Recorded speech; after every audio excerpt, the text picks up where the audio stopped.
दिल्ली वासियों को मेरा नमस्कार। पिछले 1 साल से जब से कोरोना शुरू हुआ है, मैं समय समय पे आपके बीच में आके सभी तथ्यों को, परिस्थितियों को ईमानदारी के साथ आपके सामने रखता रहा हूँ, आपसे चर्चा करता रहा हूँ। एक चीज़ हम लोगों ने हमेशा गांठ बांध के रखी, आपको कभी गलत तथ्य नहीं दिए, आपसे कभी झूठ नहीं बोला, जो था आपके सामने रख दिया।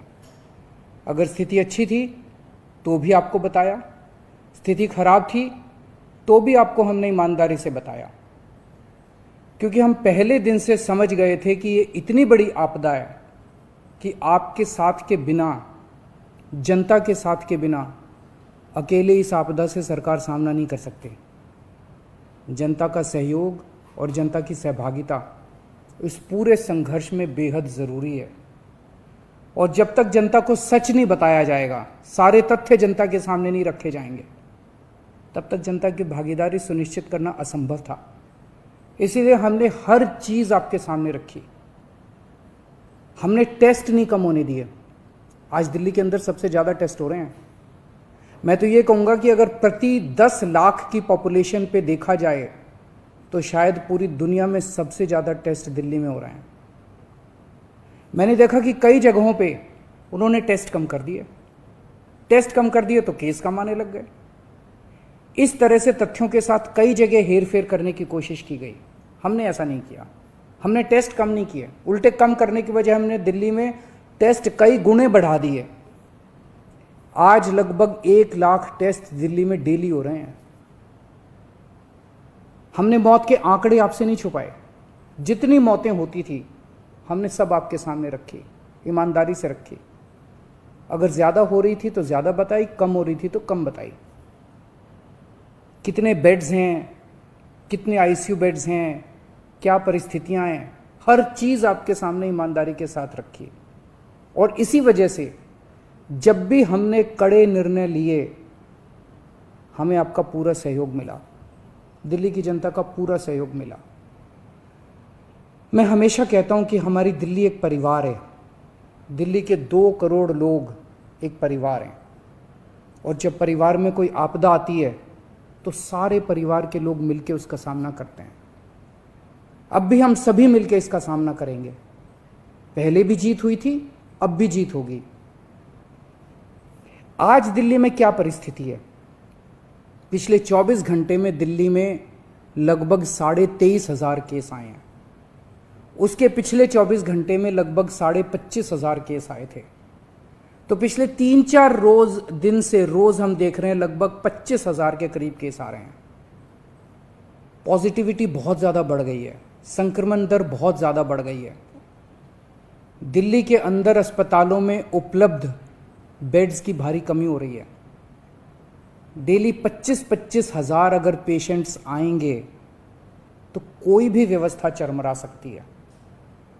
दिल्ली के अंदर बेड्स की भारी कमी हो रही है। आईसीयू बेड्स दिल्ली में लगभग ख़त्म हो गए हैं। आज सुबह मैं ऐप पे देख रहा था 100 से भी कम आईसीयू बेड्स दिल्ली में बचे हैं। ऑक्सीजन की भारी कमी हो रही है। कल हमने सेंट्रल गवर्नमेंट को भी लिखा है, उनसे बातचीत चल रही है। परसों रात को एक हादसा होते होते बचा। एक प्राइवेट हॉस्पिटल ने हमें बताया कि परसों रात को 3 बजे के करीब उनके अस्पताल की ऑक्सीजन लगभग ख़त्म हो गई। वो बोले जी हम तो बहुत बुरी तरह से डर गए, बहुत बड़ा हादसा हो सकता था। इधर उधर हाथ पैर मार के किसी तरह से उन्होंने कहीं से ऑक्सीजन का इंतजाम किया। दवाइयों की कमी हो रही है, रेमडेसिविर दवाई की खासकर काफ़ी कमी हो रही है। ये सारे तथ्य मैंने आपको डराने के लिए नहीं बताए। ये सारी परिस्थिति है और इन परिस्थितियों में हमें अब अगला कदम क्या उठाना है, इस पे चर्चा करने के लिए मैंने आपको ये परिस्थिति बताई है। तो दिल्ली के अंदर कोरोना की परिस्थिति काफ़ी गंभीर है। अभी तक हमने दिल्ली के अंदर हेल्थ सिस्टम को बड़े अच्छे तरीके से मैनेज किया। दिल्ली में 4थी वेव आई है। पहली वेव पिछले साल जून में आई थी जिसमें 4,500 के करीब केस आए थे। दूसरी वेव आई फिर सितंबर में, फिर तीसरी वेव आई जिसमें 8,500 के करीब केस आए थे। दुनिया के कई शहर ऐसे हैं, बड़े बड़े देशों के, विकसित देशों के शहर, जहाँ 6,000 केस आए तो उनका पूरा हेल्थ सिस्टम चरमरा गया, कोलैप्स कर गया। दिल्ली में 8,500 केस आए पिछली बार तीसरी वेव में, तब भी हमारा सिस्टम कोलैप्स नहीं किया, उल्टे हमने और ज़्यादा अपनी तैयारियां शुरू कर दी। आज 25,000 केस आए हैं। अब दिल्ली का हेल्थ सिस्टम अपनी सीमा तक पहुंच गया है। हमारा हेल्थ सिस्टम अब बहुत ज़्यादा तनाव में है। मैं ये नहीं कहूँगा कि हमारा हेल्थ सिस्टम अभी कोलैप्स किया है, लेकिन आज हमारा हेल्थ सिस्टम बहुत ज़्यादा तनाव में है। किसी भी हेल्थ सिस्टम की अपनी सीमाएं होती हैं। अनगिनत पेशेंट्स तो कोई भी सिस्टम नहीं ले सकता ना। किसी भी सिस्टम की अपनी सीमाएं हैं। पिछले 5 साल में आपकी सरकार ने दिल्ली में बहुत बड़े स्तर पे स्वास्थ्य के क्षेत्र में काम किया है। खूब नए हॉस्पिटल खोले हैं, मोहल्ला क्लिनिक, पॉली क्लिनिक बनाए हैं। बहुत बड़े स्तर के ऊपर स्वास्थ्य के क्षेत्र में काम हुआ है। यही कारण है कि आज 25,000 केस के ऊपर भी दिल्ली का सिस्टम चल रहा है। लेकिन अब इसके बाद अगर तुरंत कुछ कठोर कदम नहीं उठाए गए तो ये सिस्टम कोलैप्स कर सकता है। और अगर हेल्थ सिस्टम कोलैप्स कर गया तो मुझे डर है कहीं बहुत बड़ी त्रासदी ना हो जाए। जैसे मैंने बताया कि कल एक अस्पताल में ऑक्सीजन बिल्कुल ख़त्म हो गई थी और बहुत बड़ी त्रासदी होते होते बची। मैंने वीडियोस देखे हैं, तस्वीरें देखी हैं, आपने भी देखी होंगी सोशल मीडिया पे। दुनिया के कई शहर ऐसे हैं जहां कॉरिडोर में पेशेंट्स पड़े हुए हैं, सड़कों के ऊपर लोग दम तोड़ रहे हैं। अभी तक हमने दिल्ली को उस किस्म की त्रासदी से बचाया है, वैसा नहीं होने दिया। आज सुबह 11 बजे मेरी और एलजी साहब की मीटिंग हुई और इन सारे पहलुओं के ऊपर, सारी परिस्थिति के ऊपर काफ़ी विस्तार से बातचीत हुई। और उस बातचीत के बाद हमें ये लगा कि दिल्ली का हेल्थ सिस्टम बड़ी मात्रा में और अधिक पेशेंट्स अब लेने में असमर्थ है। अगर हमने अभी लॉकडाउन नहीं लगाया तो कहीं ऐसा ना हो कि बड़ी त्रासदी हो जाए। हम किसी भी हालत में दिल्ली को उस परिस्थिति में नहीं ले जाना चाहते जहां कॉरिडोर के अंदर पेशेंट्स पड़े हैं, सड़कों पे लोग दम तोड़ रहे हैं। आज सभी परिस्थितियों का जायजा लेने के बाद आपकी सरकार को ये लगता है कि दिल्ली में कुछ दिन के लिए लॉकडाउन लगाना ज़रूरी है, तो आज रात को 10 बजे से अगले सोमवार को सुबह 5 बजे तक 6 दिन के लिए दिल्ली में लॉकडाउन लगाया जा रहा है। इस दौरान जाहिर है कि जो एसेंशियल सर्विसेज हैं वो जारी रहेंगी, खाने पीने की, मेडिकल व्यवस्थाओं की वो जारी रहेंगी। ये शादियों का सीज़न है, लोगों के बड़े मुश्किल से रिश्ते बनते हैं, हम उनके रिश्ते तोड़ना नहीं चाहते, तो लोगों की शादियां संपन्न हों, लेकिन केवल 50 लोगों के गैदरिंग के साथ संपन्न हो। उसके लिए अलग से पास दिए जाएंगे। इसके बारे में अभी थोड़ी देर में डिटेल्ड ऑर्डर जारी हो जाएगा कि कौन कौन सी चीज़ें जारी रहेंगी और कौन सी चीज़ों पर पाबंदी रहेगी। मैंने और एलजी साहब के हम दोनों ने निर्णय तब लिया है जब हमारे पास कोई उपाय नहीं बचा था।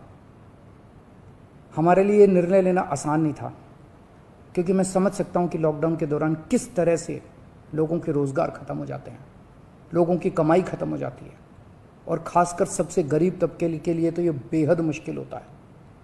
जो दिहाड़ी करके रोज़ कमाते हैं उनके लिए तो बेहद मुश्किल हो जाता है। पिछली बार जब देश में लॉकडाउन लगा था, हमने देखा कि किस तरह बड़ी संख्या में प्रवासी मजदूर अपने गांव जाने लगे थे। उनसे मैं ख़ास तौर से हाथ जोड़ के अपील करना चाहता हूँ, ये छोटा सा लॉकडाउन है 6 दिन का, दिल्ली छोड़ के मत जाइएगा। आपके आने जाने में इतना समय खराब हो जाएगा, इतना पैसा खराब हो जाएगा, इतनी ऊर्जा खराब होती है। दिल्ली में रहिए। मुझे उम्मीद है कि ये छोटा लॉकडाउन है और छोटा ही रहेगा। मुझे पूरी उम्मीद है कि शायद बढ़ाने की ज़रूरत ना पड़े। आप दिल्ली में रहिए। यकीन मानिए, हम पूरी ईमानदारी के साथ सब मिल के लड़ेंगे तो जल्दी इस मुसीबत से छुटकारा पाएंगे। मैं आपको यकीन दिलाता हूँ, सरकार आपका पूरा ख्याल रखेगी। मैं हूँ ना, मुझ पे भरोसा रखिए। मेरी दिल्ली के सभी नागरिकों से अपील है कि ये निर्णय हमने बहुत मुश्किल से लिया है। आप सब लोग जानते हैं कि मैं लॉकडाउन के सख्त खिलाफ रहा हूँ। हमेशा से मैंने लॉकडाउन का विरोध किया है। मेरा ये मानना है कि लॉकडाउन से कोरोना ख़त्म नहीं होता, लॉकडाउन से कोरोना की स्पीड कम हो जाती है।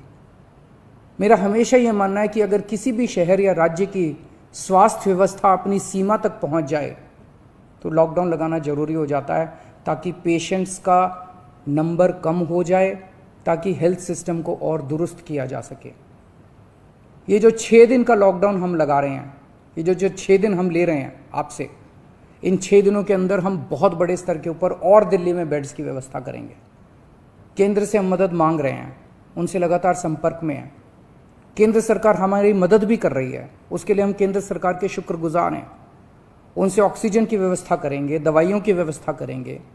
इस लॉकडाउन के समय को हम इन सब चीज़ों के लिए इस्तेमाल करेंगे।